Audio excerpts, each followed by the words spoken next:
என்றும் சேர்ந்த ஜலத்திற்கு சமுத்திரம் என்றும் பெயரிட்டார். தேவன் அது நல்லது என்று கண்டார். ஹalleluya.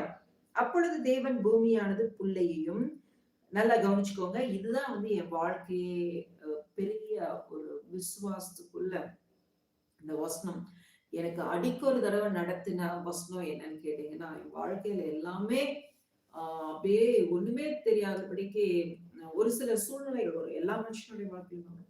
கண்ணை கட்டி காட்டுல விட்ட மாதிரி இருக்கும். என்ன காரியமே நடக்கல, நம்ம இப்படியே உட்காந்துருக்கோம், இல்ல இந்த பிரச்சனை இப்படி இருக்கு, என்ன பண்றதுன்னு தெரியல, இது எப்படி சால்வ் பண்றது, இல்ல இது என்னவா முடியும், இதுதான் கண்ணை கட்டி காட்டுல விட்டதுன்னு சொல்றது. ரொம்ப சீரியஸான விஷயமா இருக்கும். என்ன பண்றதுன்னு நமக்கு தெரியாது. ஏன்னா நம்ம பொண்ணோ பொருளோ ஆஸ்தி அந்தஸ்தோ எல்லாத்தையும் ஜன கூடதோ அப்படி வச்சு நம்ம செயல்படுகிறவங்களும் அல்ல. அவங்கள நம்பி இருக்கிறவர்களும் அல்ல. நம்ம யாரை நம்பி இருக்கோம்? சர்வ வல்லமையில கர்த்தரை நம்பி இருக்கிறோம்.